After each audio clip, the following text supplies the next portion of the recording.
Hi friends, hope you're whelmed. So far on this channel, I've been pretty enthusiastic about the games I've talked about, and I generally want that to continue, because I don't really enjoy focusing on games I didn't like, as most of them are small games, with even smaller teams, just trying to find elbow room in the overcrowded, nebulously defined cozy space. However, I also think acknowledging a product's flaws, without getting into eating crackers territory about it, is fair and can be useful for other players.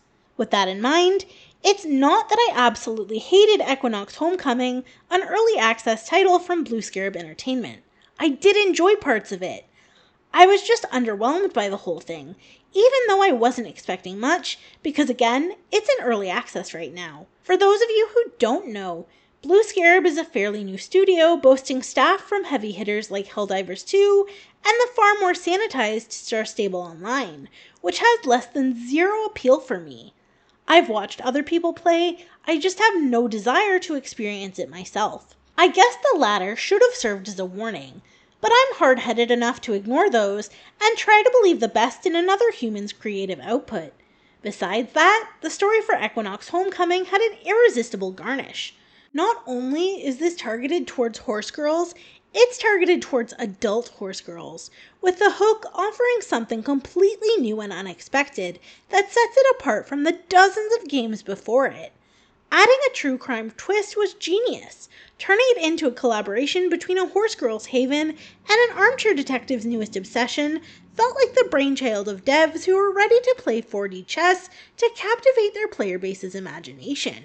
Before we get any further into this review, I want to let you know two really important things. One, I'm not here to tear this game to shreds. I'm more than aware this isn't the final product. I do think there's an audience for it, but I doubt I'll be among its ranks unless they overhaul what looks like a core part of their gameplay. It does have some good points, and I'll talk about those too. If you enjoyed this game, that's amazing. I wish my experience with it had been different, and since we're all adults here, I think it's okay to acknowledge that not every game is going to be for every player. And if you really think I need to give it another chance, please tell me why respectfully in the comments, and I'll definitely take it under advisement. Also, too, I will be spoiling plot points that occur fairly early in the game. By fairly early, I mean I spent 2.4 hours with Equinox before I quit and decided it wasn't for me. On the surface, this game should have been something I loved, but its superficial charms can't hide the lack of depth even in early access, and I think talking about it in detail will help articulate both its strengths and weaknesses. So if you're on the fence, you may actually decide you want to give Equinox a try. I'm only focusing on the game as a player and casual enjoyer of horse games, but if you want something that breaks down issues from the development side of things, Major Arlene has a great video up, and if I remember, I'll link it below. Let's start off with the good things. Equinox looks amazing. Or the environment does anyway. Alderwood Island is pretty huge, and the areas of the map that take advantage of the natural setting, so pretty much anywhere outdoors, were the best parts hands down. But Alex's home and the storefronts we're able to explore have a lot of detail put into them too. So far, my favorite shop has been the cafe. I also really enjoyed the actual process of riding my horse. It's smooth, seamless, and honestly really made me smile. As much as I adore Ranch of Rivershine, we've literally all seen me struggle with both the fixed and free cameras, and having to engage both mouse and keyboard to direct your horse at the same time is difficult. So if, like me, you have a disability that affects your hands, you may find you actually love just taking your horse out in Equinox and riding them for the pure relaxation it brings, not to work on quests or try any races. I had a great time with that, and I'm really impressed with the ease of access right off the bat, though I couldn't actually change the keybinds at any point. My favorite feature is honestly one most people probably don't even use that much because Equinox comes with both a map and a helpful minimap, directing you to quests, but that purple light trail that shows you exactly where you're going and how to get there, that's the best thing Equinox offers. I think every game should have it if exploration is a huge part of the gameplay, and also I just really like the sound it makes, so I used it even when I didn't need it. It looks like you're casting spells from atop your horse. Or your horse is actually a hornless unicorn with magic powers, helping his wayward rider gallop through town. Wholesome. Speaking of horses, when you start out, you'll be restricted to 3 coat colors: bay, dark bay, and champagne. But it doesn't feel restrictive, since you get to further customize your horse with face, body, and leg markings to make them uniquely yours. It's also very clear that a bigger variety of horse breeds with unique coats and colors is coming to the game at some point, with some even planned as special DLC options. If you're somebody who just wants to ride around on the map and you don't care for NPC interactions or story progression, this game will scratch that itch and then some. If you're here for the fun horsey game, here it is. But for me at least, Equinox isn't worth $36.73 in Canadian currency, and that's mostly because its story and characters lack a beating heart. This is where the spoilers start, so if you still earnestly want to give Equinox a try without knowing anything, this is where we part ways. For me, what makes or breaks a game, regardless of early access, is its story. Unless it very explicitly doesn't have one, or the gameplay loop is supposed to swoop in to make up for the lack of narrative backbone. Equinox's whole marketing campaign is based on the fact that it's a dark, edgy true crime game for horse fans. And honestly, if I was watching a video about Equinox's storyline without having played it, I'd buy it without hesitation, because it sounds right up my street. As it is, the trailer suckered me in. Alex, the protagonist, has only returned to Alderwood Island in the hopes of finding their mother, a park ranger who vanished following the discovery of a murdered teenage girl in the woods. If Alex had stayed in their hometown and kept working with horses, they might have been a big deal, since the game assures you multiple times that even from a young age, they were possessed of a rare natural talent. But behind closed doors, Alex lived with an increasingly unstable mother who earnestly believed Alderwood was a sinister nest of deviants, possibly of the supernatural variety. The night Alex cracks under the pressure and starts packing to leave, their mother, growing ever more agitated, tells Alex they have to stay and keep Alderwood and its residents safe. It's implied Alex has prophetic dreams specifically as a means to protect Alderwood. See what I mean? The concept is dazzling.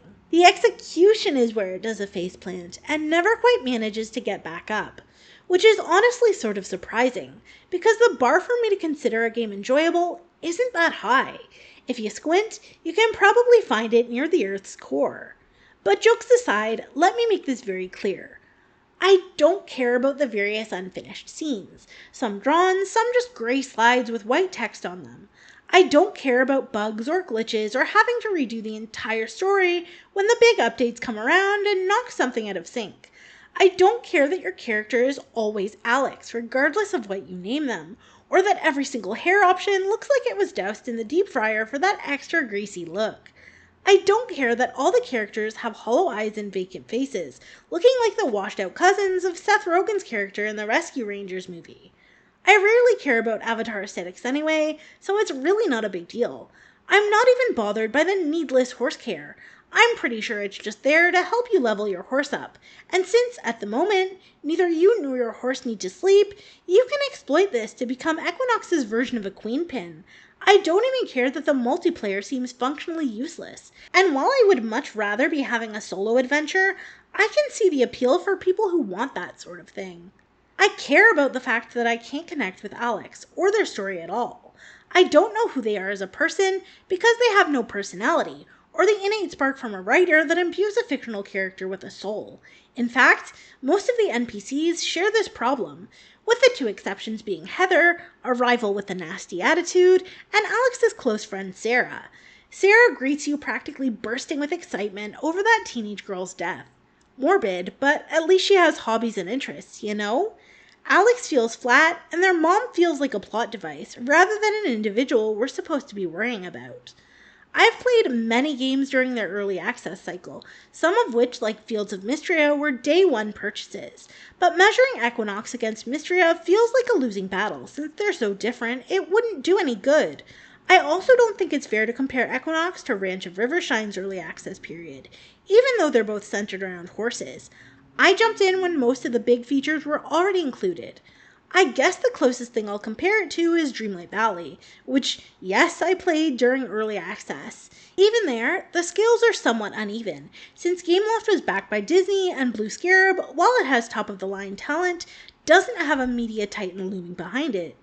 At least, not that I'm aware. Still, it's the closest comparison I could think to make, so we're rolling with it. If you don't know, Dreamlight Valley, like Equinox, is a live service game with both microtransactions and DLC. Unlike Equinox, its multiplayer features weren't baked into the original release, and instead are sort of an afterthought, leaving each player the choice to keep their valley a single-player experience or open it up to others in the spirit of friendship. Dreamlight Valley is the furthest thing from a perfect game, but it at least managed to tell me a coherent story from the word go. Even if the world wasn't populated by legacy characters, you'd still be able to define who they are. If Merlin wasn't a wizard, he'd still be a mentor figure. If Goofy was in fact a human named George, you'd still be able to tell that he's a clumsy, often clueless businessman who succeeds because his heart is always in the right place. If you took away the Mouse and McDuck's surnames, Mickey would still be your affable neighbor trying to hold on to hope, while Scrooge would still be the only tolerable billionaire in the modern world, with an uncanny eye for a good deal and a strong sense of what makes the Valley's economy tick. Even the player character can be defined by the dialogue choices you make, and while you can't stray into true villainy, you can at least get snarky. Compare this to Equinox, where you're not even able to define Alex that way, as Equinox is telling the story they want to tell. For a game that's so adamant about building intrigue, it really struggles to nail down the basics. I could understand if they wanted each player to personalize their character, but Alex and the other residents of Alderwood feel like a blank canvas.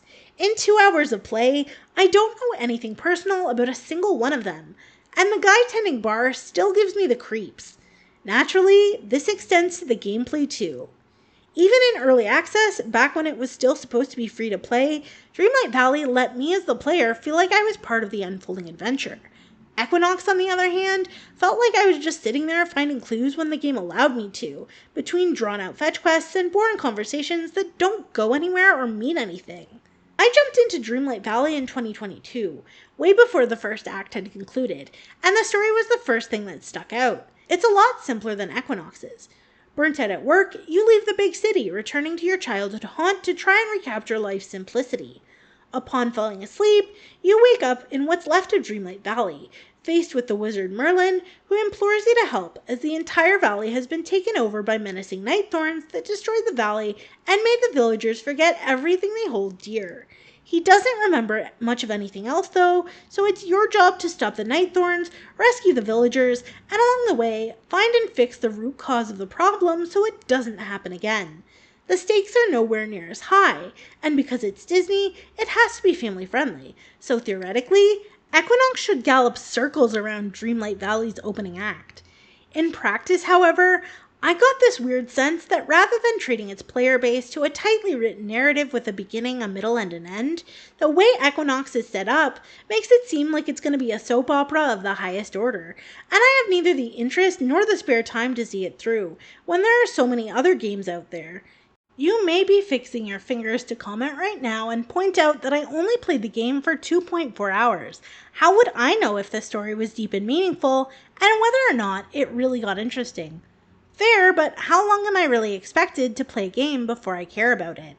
Especially when I'm feeling the exact opposite within the first 2 hours of play. Specifically the scene where Alex packs up to leave and their mother, distraught and frankly unhinged, tries to forbid it, really reinforced this for me. She talks in circles, flat-eyed and rambling on, but saying nothing at all, while Alex insists they're done with life on Alderwood Island. There was absolutely no reason to be invested in this woman's warnings or her intricately made conspiracy board, which looks amazing by the way. Even the clues I did manage to discover didn't inspire curiosity or make me eager to find out what happens next. The first 2 hours of gameplay show off a vivid landscape populated by cardboard characters and a gameplay loop consisting of simple fetch quests and also collecting things that the various NPCs ask for. Horseshoes, flowers, feathers for crafts, that sort of thing. And look, I have no problem with fetch quests. Dreamlight Valley has plenty, and so too does Mythract, a game I played and loved last year. It's just that these fetch quests all feel really, really easy. Like, so easy a child could do them in less than 5 minutes. And that's fine if you're playing Dreamlight Valley, but I was hoping for something a little more, well, geared towards adults. The game shows you where everything is with a big white circle. It spoon feeds you.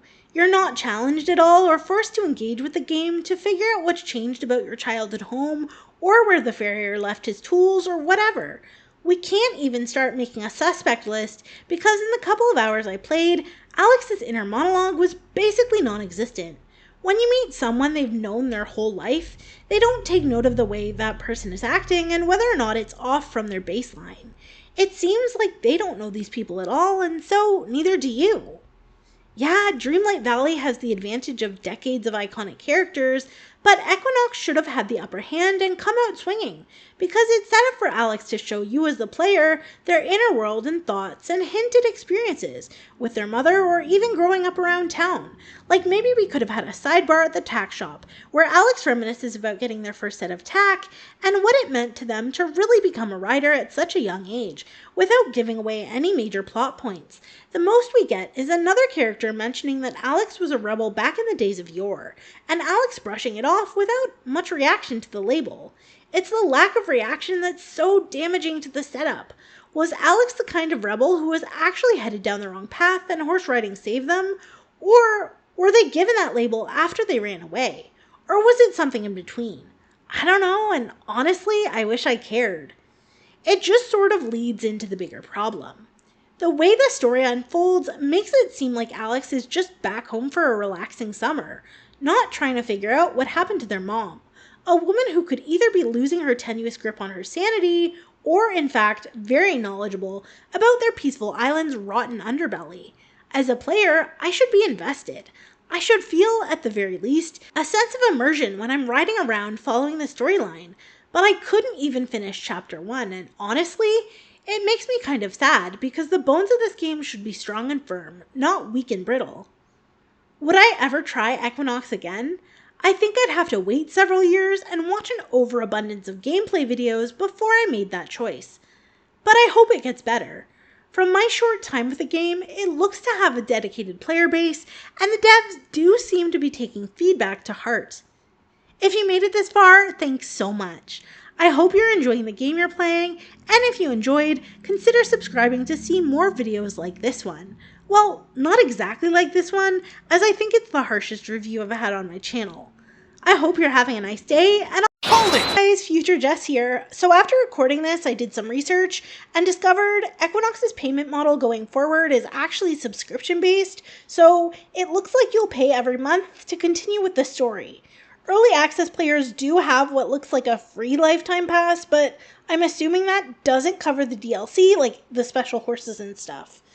I personally have no problem with this payment model because, I know it's typical for online games like this, but I do sort of have an issue with the fact that this game is targeted towards women and also, mainly cozy players. I don't want the practice of subscription-based models to become common. I don't want other publishers or devs to see what Equinox did and go oh, they got away with it, so we can too. I don't like the precedent it sets, and I actually really think cozy gamers get the short end of the stick a lot of the time anyway. Yeah. But if you're interested in Equinox, buying it during early access does seem like the cheapest way to get into it. Also, I'll put the link where I found that info somewhere, either in the description or the comments, but I'm going to end the video here, so have a good day, guys!